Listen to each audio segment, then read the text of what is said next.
O te whiwhia lava e whaataro watu i le mai moa ma le whaafong mai o le tātou o tunu uri nei fo i a whiawhi ia i le tōrungai o lava singa o whiau o tiute ma whaiva tau ave sa whita i tunga iei tātou o tunu u e le nei fo i aso lua na tauia ia o le aso lona luas fulu maleono le nei o launga ma le sa valinga sa moa wha ma lol folau manuia ma lol un sai ma lo fo i le tau atai. Ai o te manatu o le ua tātou se e mai le whaopoponga nei po le vaenga lona lua nei o le tātou porkalame o le Siapo Lautele. Porkalame whaatala noa ai e a i mata upu o lo a awhia ai le lo toi whale o le tātou o turu. E mai se lava, o ni mata upu e a awhia ai le Lautele o tangata City Seni Samoa o whaamanuianga o vaenga e te tau na maua ma sila fia le atunu.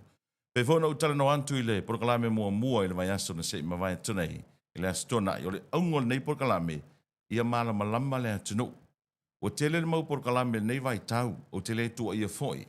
O tele foi mau whaasala launga i le vai tau le nei. Ia, e whaitaria lawa le tangata ia i lona ai a te tau lano le wha vai. Ai ole nau ta inga o le Siapo Lautele ia e mala malama. Ia nofo mala malama le atunu ona fua le iai o lau whai unga. E elo tantonunga o tātou, o tangata lolotu, o tangata kewisiano e tātou te o umalawa i sauni ngā lotu, o le telefo o taimi, tātou te tā uai le suafa o le li. Tātou te tā uai mea le leina whaia le atua. Ma lo tātou naunau ta inga, tātou te muli ngā ruenga na whaia le li.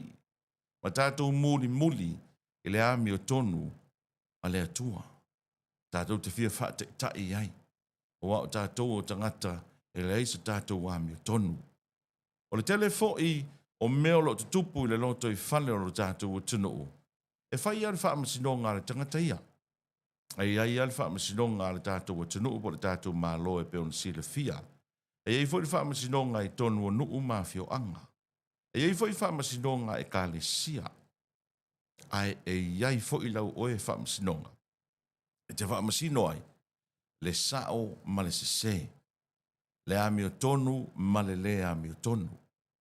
O na whaia leo lau whaai unga, a whai lawe te wha amasino a oe, e te au i le mea sese. O lou na ai a te tau. O lou na whaitalia. O lou na talitanunga. Ai e te nofo ma e toi mafu whau. O la e sa onga o nei mea. Oi e sa o a oi se se. Oi o a whainai. Whamatele o a whainai au. Whamatele o a whainai lau whanau. Whamatele o a whainai lau ainga. Fesili e fesili pea. Ma e fesilingi a pea. Pea au oi na tula i maini mta upu. O le fesilingi a foi e tangata Lautele o ni mta upu e alia e mai te tonu a onga, whaala potupotonga, sau fa inga nuu e ka le sia ma le atunu, e leo se mea leanga. E le leile fasili, e mala mai. O le awhiawhile nei, i le vaengalo na lua al porkalame o le Siapo Lautele. O lo e mai moa mai lunga o le tātou YouTube channel o le Siapo Lautele, o lo whapena whana share i lunga o le tātou Facebook page, a le Siapo Lautele. O le awhiawhile nei, o le mata upu o manatu o le a tātou whaasoa matala noa i ai. O le mata upu lea i le raka pisa moa. O le mata upu lea ua tele i ei whaamatalanga talu mai i a whaasalalunga i le vai aso na se ima vai atonei. I le raka pisa moa. O whea tonu na mafua mai ai le vevesi. Ma le vai lua ino manatu o tangata i le raka pi. O whea na whaapongai ai le mumu ngā vevele o iei nei. O le tutu mai o isi resi tu. Ma whapea mai o miti whaafoe. Laka pisa moa. Ua te tau ono tau o ese. Ua te tau ono tau whaama vai. O atu resi vaenga e sui o tau. Ua te tau ona sui le pulenga. O whea tonu na mafua mai ai. Te toi fo i tuasa o whaama talanga. Mai le luas fulu tau sanga taruai. Ele fou na mata upule nei laka pi Samoa. A o avea ma Samoa Rugby Union. Ele fou. O le vevesi so. i le komiti whaafoe. Board members e mafua na o tala no atu. Mai le tele o tausanga o loo o langa whaasalau. Sa o li putia le loto i whale o le rakapi sa moa mai le tele o tausanga. Pe a toi natu i le tausanga ina ina ua. Ma e ali po le langi le lua fe sultasi na whai e ni usila. Na whai a o ngai whale o mawaenga. Titi mai ata fua i le au o le tātou o tunu. A o iei nisi o ta mali i tu tonu o le komiti whaafoe a le rakapi sa moa. Te le lopo tu e manatua. Manager ai tuala Matthew Vaea. A o CEO Sua Pira Schuster. Sui o komiti whaafoe na iei nawa i taimi. Le whauano Harry Schuster. Manisi o to ina na te le fodo latu sao. Ile lakapi sa moa. O le winga o la ufamtalanga o la utamwhai whaapupula i lea tunuu. O le tūla i mai o le vevesi lea ma whaamtalanga whi aviai ua te tauna sui komiti whaafoe o le lakapi e sa moa e leo se mea fou. E leo se mea fou. Ai a fua i ai le tausanga le e lua afes fur ma le tasi na ua mai arei po le lalangi ni usila. Tele i o le talana whi aviai mai ai. Sauai. Me fo launga le lakapi sa moa. Le alava na sui mai ele ingoa le Samoa Rugby Union a ngai le lakapi sa moa. A ngai mai ai ma le tele o tusinga o te manatua fo se tasi o tustala na malanga mai New Zealand, John Campbell. Pa le tau le mata upule nei. Ai maise o tusinga ina ua tusi se tasi sa avea ma kapteni o le manu Samoa na vai tau. Tō wha mase mahoni shuaka. Te toi wha fo i e tua mafa o whau le to tele o tātou. Ia malama lamai e leo se mea fou leve vesi pea. I le tau mawhai e sui le komiti whaafoe o le lakapi Samoa. Ina ua ngai mai e le nawa i tau. Na toi whai a toa lava le restructure o le uni lakapi a Samoa. Lau te manatua na toi whai le restructure a toa lava. E ala le fisosoani mai a le World Rugby. Su e accounts mawaianga umalava. Pa toi whatu langa le komiti whaafoe. Lea na sa wai ngā ruenga le lakapi Samoa e o mai le taimi nei. E le fou fo italinga le mea lea o le tau alanga mai o nisi o former manu Samoa players. Wa te tauna sui le pūlenga. Wa te tauna toi restructure a toa le pūlenga. Wa te tauna toi reform. E le fou. Tau alanga lea mai le luas fulu tau sanga taruai. E o mea le taimile nei. E le fou. Tau mwhai tau whaapapula ma whaamalama. Ono toi pesili lea. O whea tonu la. Lea na mafua ma iei le vevesi ma le vaelua ina. O manatu o tangata. Wa iei le taimile nei. O le tali le purakalame. E le astei mua le nei. Ia walu ngala lo ai mata upo e whaatau. Ile lakapi Samoa. Ai se yo fa te palu tatu o tunu I vaenga nei. Na pauana le taalonga I te tonu o le tatu o tunu. A whaia ina le manu Samoa Sevens, whaia ina le manu Samoa se fulurima. E tu ua I komiti whaafoe. Pauana. E whaia ina lo le manu Samoa Sevens, wha le tonu le manu Samoa se fulurima, po o ai a lai coach, pe se polo fesa po o ai ala e coach e tu wa ia e komiti whaafoe. Ano me maari a whaia ina le under 20. Pe whaia ina le manuma. Pe whaia ina le under 19. Pe wha le tonu le manu sina 7s. Pe wha le tonu le manu sina 15. Se ana e wha alongo I se tala. E tu wa e komiti whaafoe. You know? E wha pēnā fo I se ta alonga I te tonu le tātou o tanu. A wha le tonu le wha ai unga po le result le soka. E te le wha alongo o tuua i se komiti wha afoi o le soka. A wha le tonu se result o le taalonga o le boxing. E te le wha le tonu o tua ia le komiti wha afoi o le boxing. A wha le tonu foi se wha ai unga o se taalonga o le kirikiti. Wha vau malo. E te le wha alongo foi o tua ia se komiti wha afoi. O ia taalonga. But why rugby? Ai sea. Ai mai se lava. Ile laka pi se fulurima. Male laka pi te toa fitu. E tali a oi. Ai wano fa bau toi mawhauwha. Masalo. Ai ona o le taalonga e wha me melo mai ei loto tangata Samoa. O le tala le isi whai a onga mua mua le manu Samoa. E uma loa le atua i nei Samoa. So o loa ma le laka pi. A tonu e sa o le tala. A wale mea moni lava. Po le a fo ili ese o fina ngalo ma loto tangata Samoa. Ai e manu malo lo le manu Samoa se fulurima pe manu malo lo le te tofitu. E peo ina tate va ai e o mai fatasi loto tangata. O iei le unity le atunu. Le anga o le au e pele i loto o tangata o Samoa. So se seni Samoa, le ngata i Samoa nei. Ma Samoa i atunu mamau. Salo ai po le mafu anga le na. Ai sea, e tu ua ia i le komiti whaafoe, ai le tua ia i le coach. Le tua ia i le pūlenga, pe tua ia i players. Why? E na ua tūmati e le manu Samoa Sevens. I le lua afe se fulu, i le lua afe se fulu lua. Le na siompini ai le HSBC IRB 7 Series.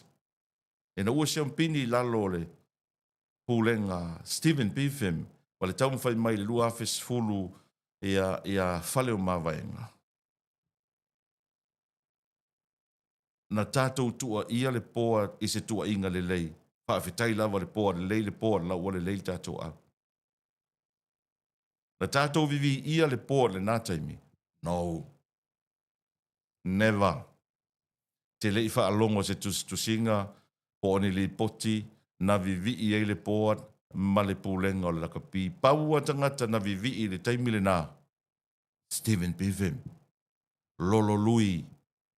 Simaika Mikaele. Officer Travaranas, ala foti Vasiliva, Fautua Alto, Reuben Alevasa, na o le coach o lana pūlenga ma players. Ai ale taimi, na whaato i lalo ai ele manu Samoa for the first time in history, le Wallaby sa Australia. Na tātou vivi ia le board le nā taimi, no. O ai na tātou praising le nā taimi, fale o mawaenga. Titi mai ata fua sa coach ai nā taimi. Ale sana tui langi lea fo isa sikoa ile nā taimi. Mai la tau na tā alo le manu Samoa.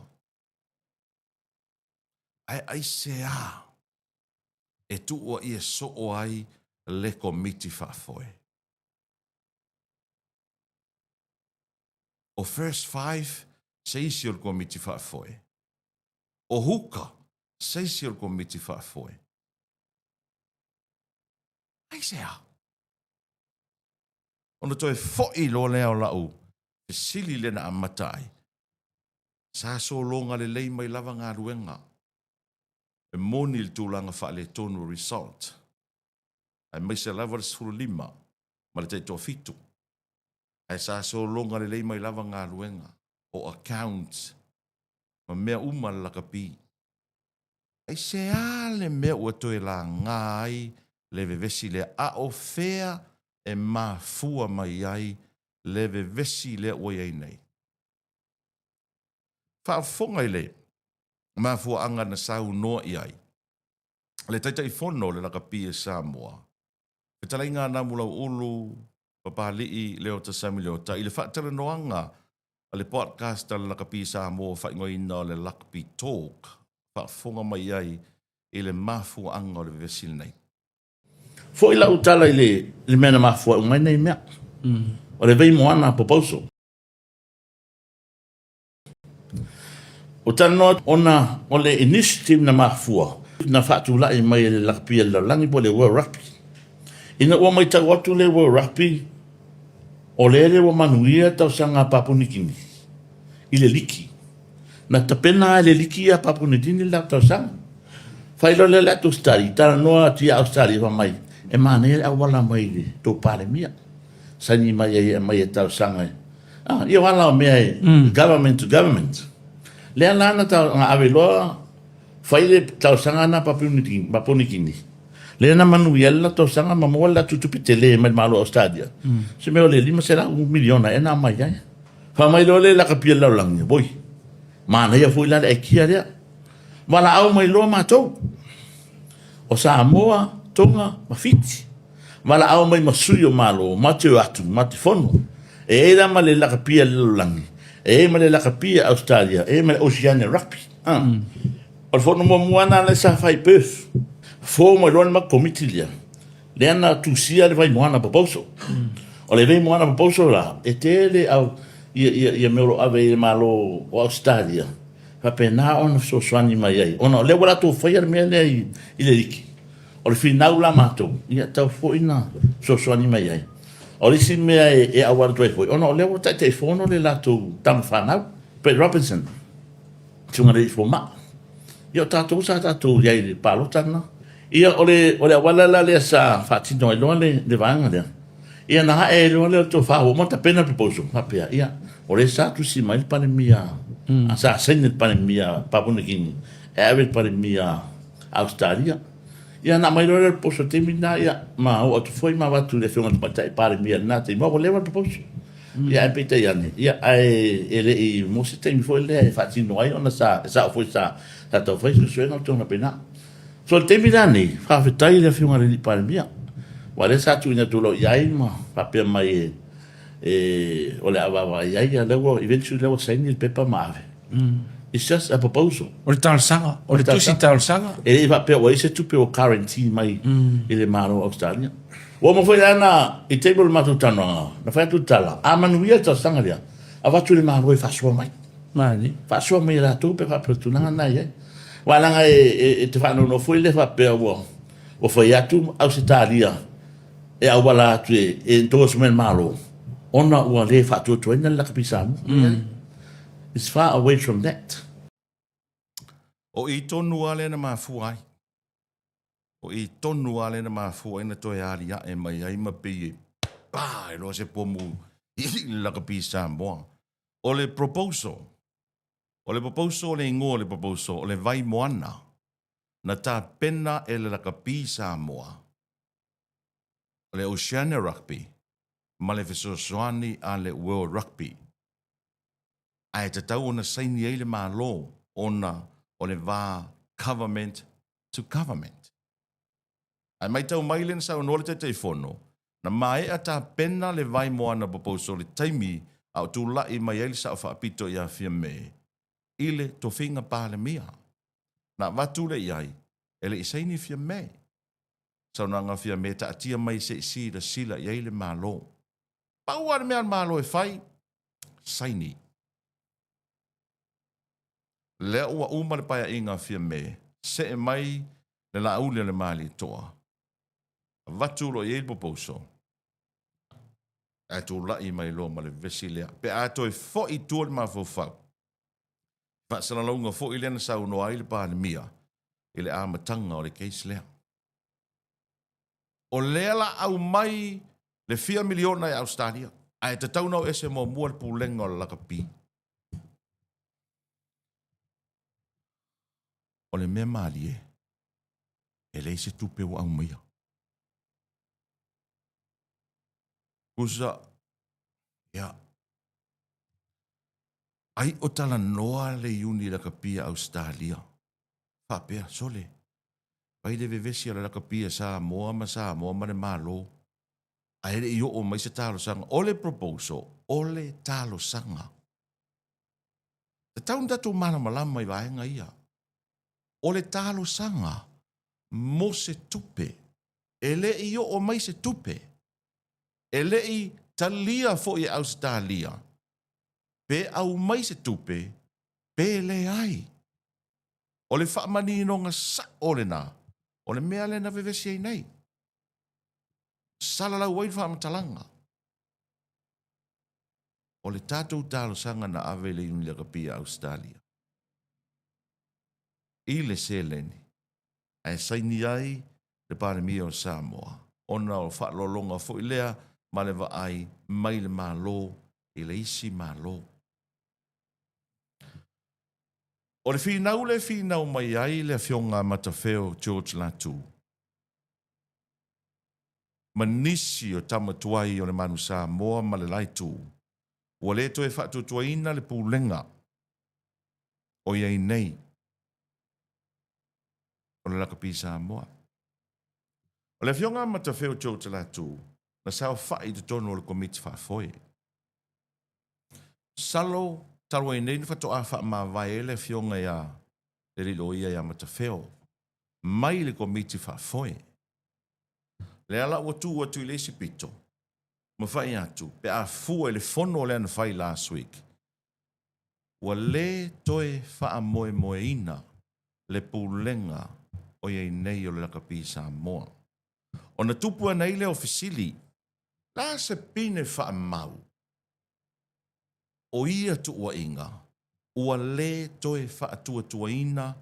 Le pūlenga o iei nei o le lakapi Samoa. Tali oe. La se pine wha mau. A wane mea lewe vesi ei nei. E lei a se nga mana mea fo I le pei o le alu I wha mtalanga. Tua inga fo I le wha sanga I le whainga malo. Ma le whainga malo. Le au ai kupe. Tulou. Le au corrupt. Le au sua mea. Tulou. A ora fasili. E iai ni pine wha mau o ia tua inga. O le fasili tele fo I la na. E le saunoanga le ala fionga ia matawheo. E le o toe iei se whatu toanga le atu nuu. Mo o tau na mula ulu. Whalo mawaenga. Ma le tau pūlenga. Lau umon wha mawai tui le epa. Leo o wha mawai. O a whea tu teo ese.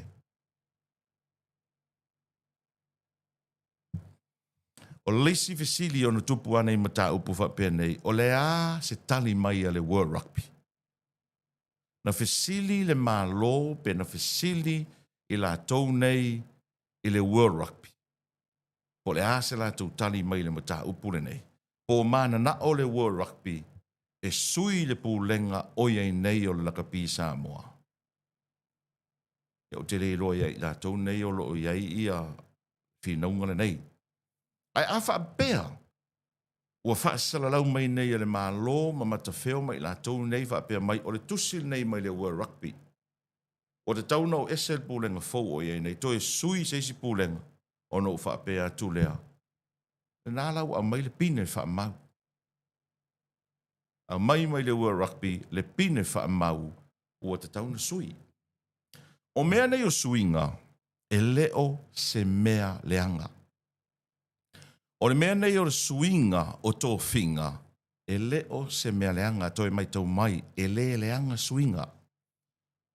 A whai o le whina o mai mata wheo ma nisi o tamatuai o le manu Samoa ua te tauna sui le pūlenga o le lakapi Samoa o le fisile tula I mai whaape whea o na sui. O le ase tala le whaavae o le lakapi Samoa I le auala e sui ai. Tasi le vaenga o te loe to telefo inisi e le malamala mai.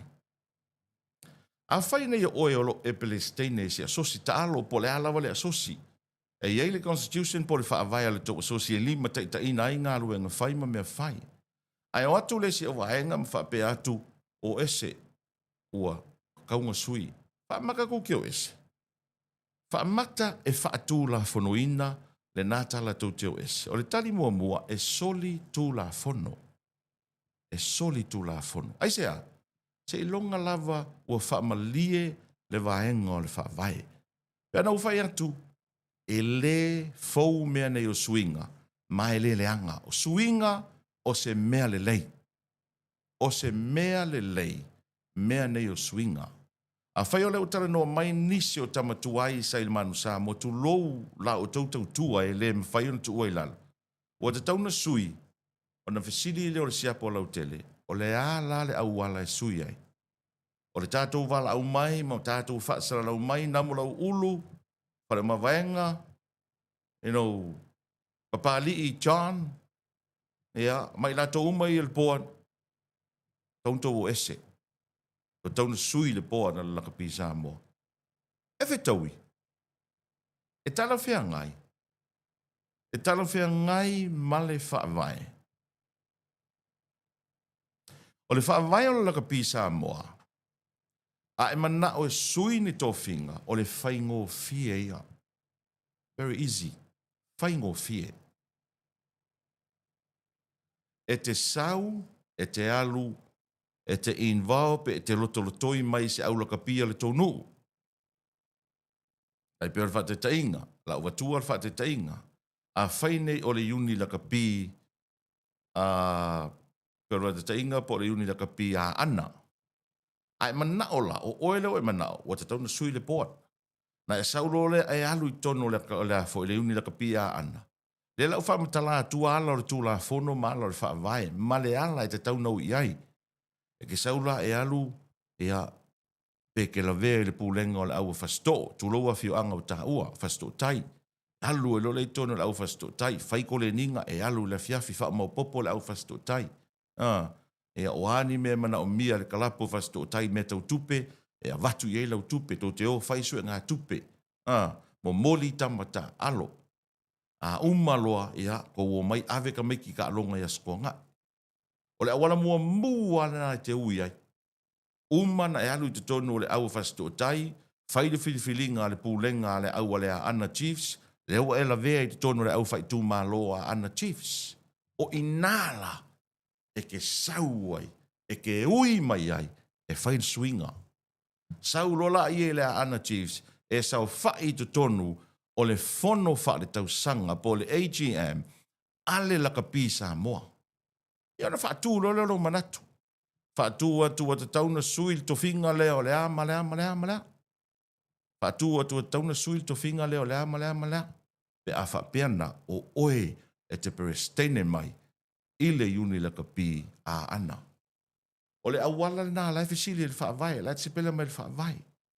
O le suinga e sui ei tofi, e ui mai tō finga o perestene o iuni laka pi whaetu mā lo te tasi.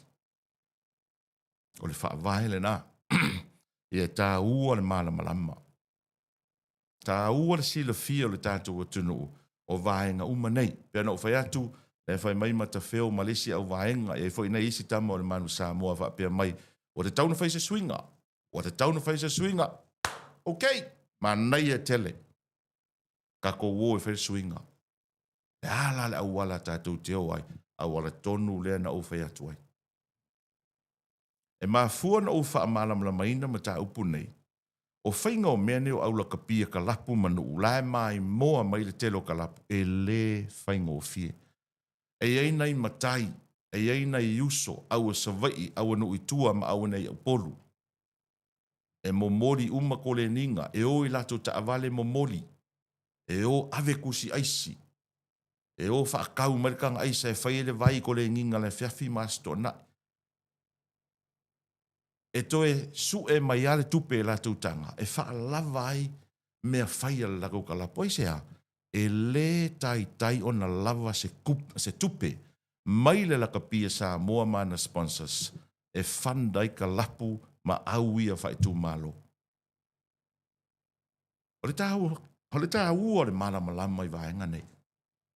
A whai la o lo pisa mai le telo tama manu sa moa wha pia mai sui, mānei a tele. E no whai atu o le suinga e leo se mea leanga. Tātou o maila, tātou o e sui, e ia tātou woso la i le whaitutoa. Tātou woso i le whaitutoa. Ai awane tātou woso i le whaamalama. E le mawhaina tātou whaapea mai o ese. Waka kaunga sui. O le whanonoanga i le, ma tā upu le pei ona vevesi e le te mili nei. Lunga la lo manatu.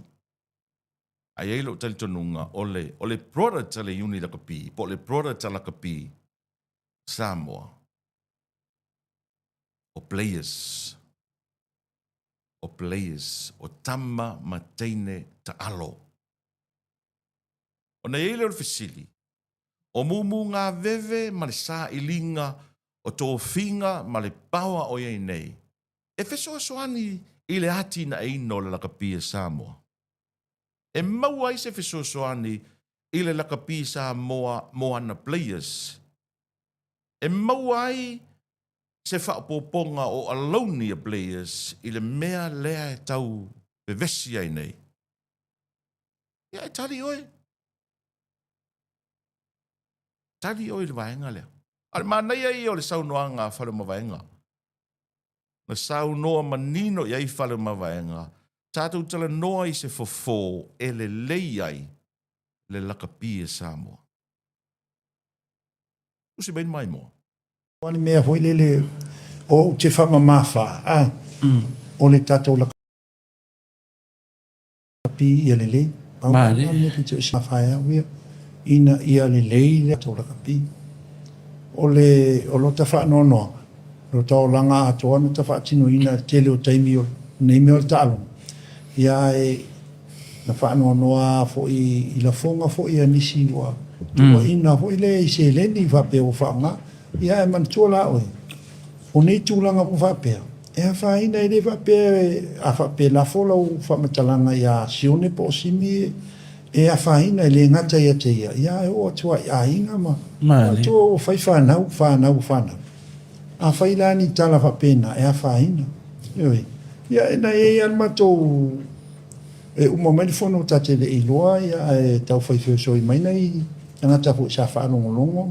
Mai pe va fena o so mai le ia se tasi fe o mafine tonu lona mai ama la lau mai le ai tupe o la e fai atu sa no anga na na ulu ia o so mai e fe mai ia tasi na ai tupe ia o la foi tão fai atu fam talanga ia la vo te sa no mai o tasi mal na ai tupe ia te fe atu fo il male o le anga tumu fa se te ofo le mafaina sa no fa pena e le mal malama se mea io e pe ana fa fonga mai o le mele o la kapi e tele o te mite tango i lo tang e fa tino i lo tale ni mana tuti a fai o lo fai va le tam fai ele le sembe a le lava se le ni e te fa tino ina e tu langa na o le mele o la kapi ma le tam fai nga e le fai mo fie io o tele fa pe e fai se o la kapi ina ia ta wai le tu o Samoa le winga lo Samoa o e ma e leo se winga o Samoa oe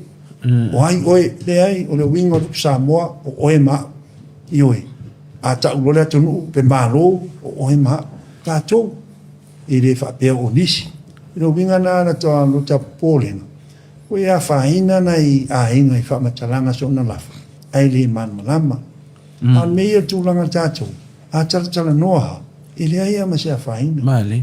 au mai ai luma taratala noa o matafeu ia o se sifo ia le salo la e si lo fio foi telo tangata ia o te o le nei o no mlo ale o mai fai de la misa i lumo o tatu Lo fonga apoio o mai fa vesinga. ia o fonga apoio o mai le fai de la misa i lumo i pe fa folinga e moi ina o male to e ale ta vale o matu tangata io le winga na le e tau le mana E fe me le pule matua. ia Sa fa ko la fai. Langa le be tau tau mo fai atu ai. Ta te fia manao.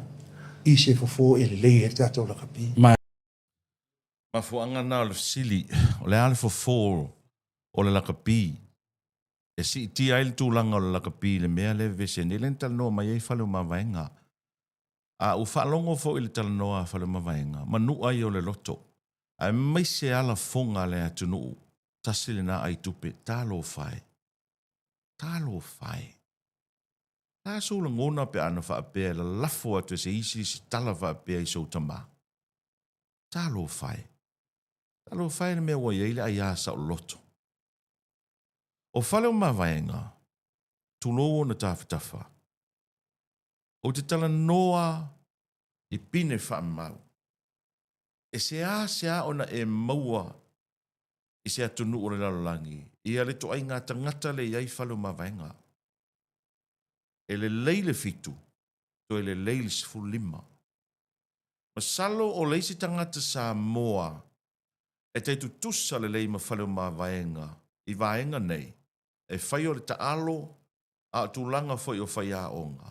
O lilo mai awa tau fusi sa lesa. E oe, o tasi ia o toa manu o le manu sa moa.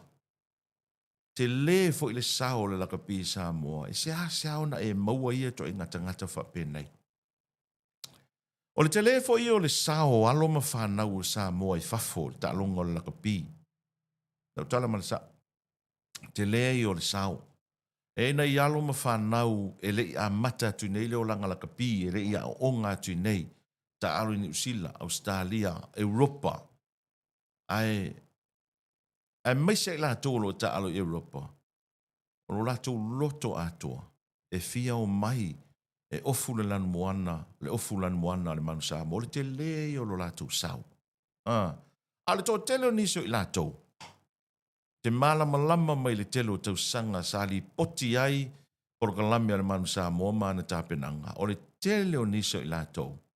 E to tongi ai la to pases. Pe a o ina malanga mai i taimi o fight trials o le manu Samoa. Lea foi na sau noa iai whale o mawenga.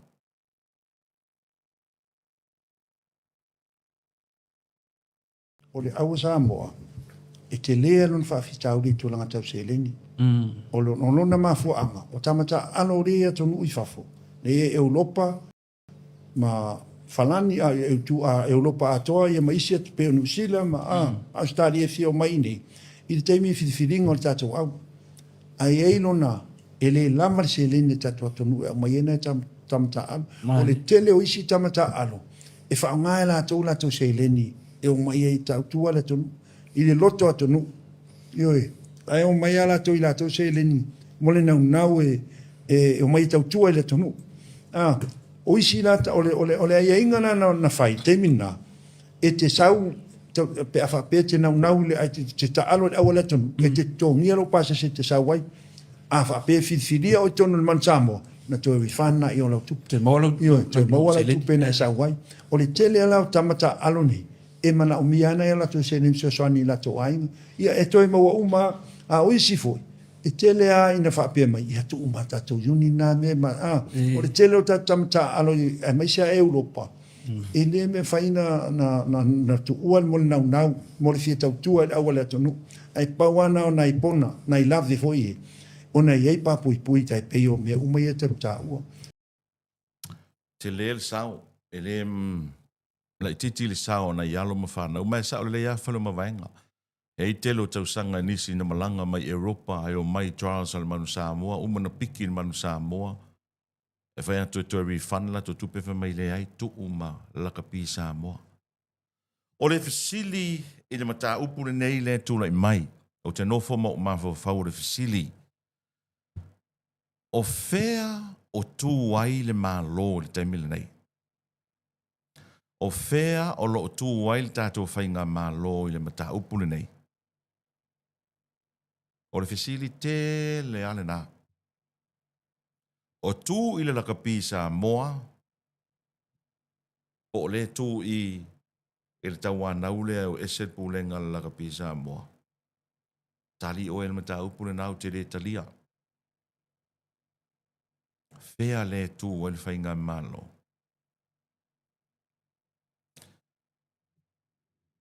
O le saunoanga whanamawaenga, saunoa i le porkalame le lakapi Samoa. Lea fōina ia saunoa i le fono na sei mawaia tunei. Ave fautuanga le lei ma le sao i le taitai o le malo, le fionga i le li panemia. Le o fatoa o la tala le fionga i le li palemia o le palemia Samoa pe no ta ua o sa to tunu ta to o le te talo ya wi i le tele o a fai te lofa i la palemia alo watu a watu te fautua ina ni me se Mali. a wa a fai se to fautuanga o le tua la ia ai nei me. Tua i tātou atunu. Tātou atunu.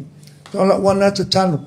Fau tua i le mea fisao, mea te tau, mo le anga i luma le lei, o le tātou anga i luma o le tātou le kapi. Raftai. Ai le lei fau tuanga le lei, i le o whapeo tāwhia, fau tua i fau tuanga le lei, mo le anga i luma. O le matawhai oi ale mālo. E te tau ona fisosoani so o se asosita alo. Boxing, volipolo, kirikiki, si o me mafa, o le lakapi uni ma lakapi liki. Ai sea, le anga foi o whanau o le atunu. O whanau o le atunu u, lea e ta alo represent Samoa, ma sa ili ai o latou luma nai manuia.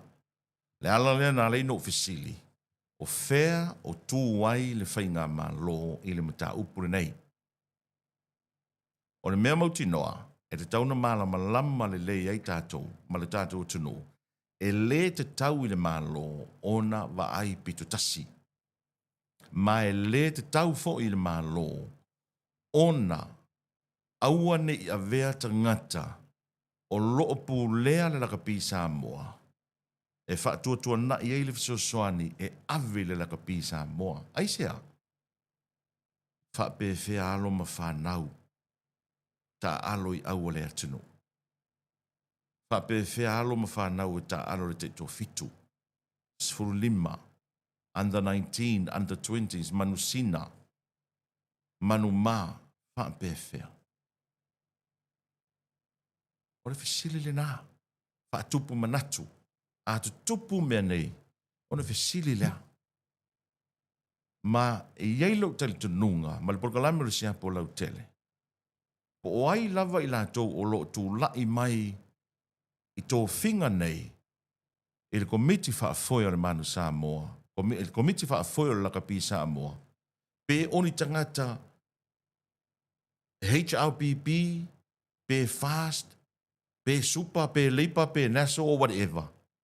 E te tau lava i le malo na ave le fesoasoani. Ai sea, le anga e leo tangata ia ave tonu i e fesoasoani, tulou. O le fesoasoani e ave ona o alo ma whanau ma tupulanga lalo vaoa o lo tātou o tunu u e le tūlanga e pei o na iai. E tālonga o le lakapi. Nei vaenga tā ua i o le tātou porkalame o le Siapo Lautele e le nei afiafi. Le mai moa ma le whaafonga mai o le atunu. A le ai se fesoasoani a le malo e vea le lakapi Samoa. E safa uma players alo tātou o tunu. Ono no winga, wa le ai se luma na i manuia o alo ma whanau ta alo lakapi. O le whano noanga tele na. Ve vesi lunga i ai safa players. Talo whai. I alo ma whanau o le atunu. O le sole ana maua mai aile li poti. O tau fia le malo, ta alonga uma le whanau a onga. Laka peaceful lima, le ngata kolisi maua lunga, pa pia foi primary school. E ini so whai a onga, mpule a onga na mātou tala noa ile, maa lama na li la, masau noa i vaenga ia. Pa pia mai o isi mafua anga, e a ole le lavo le se le ni wha soa. Tongi eita avale whiwa iai. Ia ai peia o le mafua anga leo te tau māsaro salo ai. O le mumu ngā veve lea lakapi Samoa mandisi o tamatu ai o le manu Samoa. O i la lea na upapole ai. O i fo i lea na upapole ai. I lea whaina o le lumanai o alo ma whanau lakapia lea tunu. Te lea whaina. Talo whai whanau a Samoa. Talo whai whanau lea tunu upo whea hawhai e. Talo whai. O le te talo o le polokalame i le malo. E te tau na sapai le lakapi a le atunu. E le mō nao e la tau o loo whaingaru e ngai. Ai meise foi. O alo ma whanau le atunu. O loo sa ili manuia i le lakapi. To tele alo ma whanau e sa mō o manuia le lakapi. A whaine te visini mai po o ai.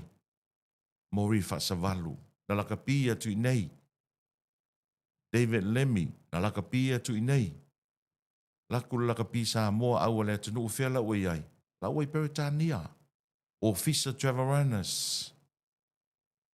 Ala 40 si liva. Ma le tele o isi tama whanau. Tuilangi Brothers. Peleti tuilangi na aluatu i nei lakapi. A watu o na uso i Peritania. La umanuia. Te le sao le lakapi sa moa. I alo ma whanau molo lato unumana i manuia. Ai te le fo i le sao le talonga lakapi. I le tamau a ingo sa moa. Whea me sa wailea whaamtalanga. Mai le ipo le laulangi le iwa tasi, iwa lima. Na matua te i le laulangi. Ina wa whaato i lalo e manu sa moa le tele o au maualulunga ma le malolosi le laulangi. Pesili o whea tu i ei sa moa. O le ale sa o le manu sa moa na whaalau i loa le atunu o sa moa. Na o mai tūrisi, o mai tangata siasi, sa saa mai tupe i te tono le tātou o tunu. Whai unga o taalonga, result, tasi le vaenga lau te tau mai tau atu. E peie fōlinga mai, o loo tuua i ai le taalonga o le lakapi, e a malipu lenga o i ai le te minei. Sa o le lei. E le o le lei tātou result. Te i tō fitu, wa le tō e qualify tātou. Tātou surulima o le o qualify tātou le i pore laulangi le tausanga fōi i Australia, a o pa uma o lalo le rankings. O le fesili, na o sa moa lea e pa ulo na tūlanga. Na o sa moa le whaare tonu le temine nei. Ia tali oe. A o le tali le siapo, e le ai. Tala noa le sefuru tausanga taluai. O le sefuru lima tausanga. Tātou watua, Valley Spain. Tātou fitu ma le sefuru lima. Kako aku pingi Georgia. Kako aku pingi Portugal. Papena fo New Zealand, o Fiti, Australia, e pe yo ngai awa ia o aku kako lami ai. Le arme le oi el temil nei. E ka alonga kau ke malo e ta alonga tau tele malo ai. E fa pena fo ia New Zealand, o Fiti, e le taito fitu. Nga le waku a, vali mai e Spain, fa solo muli mai e Portugal, Romania. Ma isi au ia, nga kau develop mai. Le wale lei temi nei. Ia ai ua palasi le titi lalo tātou maisi au. E whapea ngā re whaingo re soifuanga. Ma le tālonga nei o le lakapi. E re whapea e te mā loa i lava i temi uma. Whaingo fie le awala mo se swing o fau. Ma o te le te ena foi le meo lo tau alanga mai ai le te leo. Foma manu sa mo players. I se swinga. Ai o le ale au wala e sui ai. A whai e whina ngalo i whele suinga. E te taua na ui le whai te toa. O whea le whai te toa. Ka lapu lakapi. I uni lakapi whai tū mālo. Whiwhilia a vea ma presidente o le uni whai tū mālo. Ma fua na o wha ma natu pea. Ma tau tala pea le anga o lae puno wai nisi. O matai o tama whanau o le tātou o tunu i Samoa nei. Aso tōna ai uma, ma vai aso uma, i le tau ma whainga o le tātou lakapi. O le te talo whaai ua whanau ma vaenga na te talo ai. I tamatu ai uma o le manu Samoa. I le mata upune nei ina ia o mai e lango tau ma whainga le lakapi Samoa. Pawala o la o te talo di tato atu. I te maisea i a tamata alo tato Monsamo. Lava papale. Waftai. O le tātou anga luenga tātou tātua ma tā ano tātou mansam tau mawhai ia le lei ma wha awau. Ai awa tu te tau mawhai o mai e tau wha. E tēne mwhaina e nofum wha leanga le si o uso. Na lua polonga wha atasi tau mawhai le awa le tunu. Mari. E ni te min nei. Tongi lau maa. I le wha pe tau mawhai o mai e lango lango. Wha mau popo ina ia mau tinoa le anga i luma. Mari. Awa tau te o mai tusi lima. Ioi. Ile ai a se ele ia pele ia faina ni tino ma ala na tau mafai ai se la lava fai tau tua ya mu ia ni si ola o mo mai ni ia no fo ma tau tua le tonu ia wala ile tu lang ai fai ma le loto fia ile se ele mo wai ni me tu lo wa le tonu le ngana ile se ele ni te mo mai ai e mo mai fa manu yanga o tau tua tau tua malo fa mauni e fa manuia le tua e tua Mali, malo. o fa manuia ngana le tua e le ina vai mai le vai le ola fia ma o sa loto no foi ton le tu no tau tua le fa manuia e le tua Ma na ia le fa manuia tele no ai fa le ma vaenga ma te talo i tamatuai o le manu samo ta te whaftai fo inisi o tamatuai o loo whaaria pēlo lātou lango ono lātou talitununga wa uma lo lātou taimi. Alai o mai e sapota ma ave lo lātou fesuasuani. E ta pue soi fua ma le ola o nai whanau o lea iei le laka pili taimile nei. E le ma whaina tu ua i lalo le sao o tamatuai. A whai o mai mua mai tamatuai ni usila o stali o whea lava. E le tu ua i lalo la o tau sao le laka pisa mo. A na o te talo atu whalo ma vaenga. O le te talo fo ina o le porokalame a le Siapo Lautele. Ma le tali to nunga o le Siapo Lautele. E le aise vai fo e maua le laka pi. Pe a wha pēr e fi naua i lava wha pēr nei. Fi naua i ai le paua. Wai la ia si mea o le fi naua i. Paua. Paua. Pa wana na. Ai safa nei tātou players. O le te talo o le porokalame, talo sia ua mala malama lo tātou o tunu. Pea na o tau mwhai e wha mala malama, le pito la au o le laka pisa moa, male wha vai, e whai e swinga. Ai mai se fo le fina o mai na ia, fo i uso ia. Mano lātou mau, e whai se swinga. Male whai atu le siapo. Pe fea ona fai swinga. Tātou te ui ai le whawai. Tau lunga le vaenga lona lua al porkalame o le Siapo Lautele. Tālo sia ua maua se malamlama anga o le tātou o tunu. Ma le tātou te talo pea i le li, feso soani i le anga se ngase. Ai mai se foi, o le te talo i le whainga malo, na ia sila pea. I le lumana i manuia o whanau sa moa i le talonga le lakapi. Seisi whapoponga i le tāo le ono, le afiafi o le asitofi a sau nei porkalame o le Siapo Lautele. Soifua.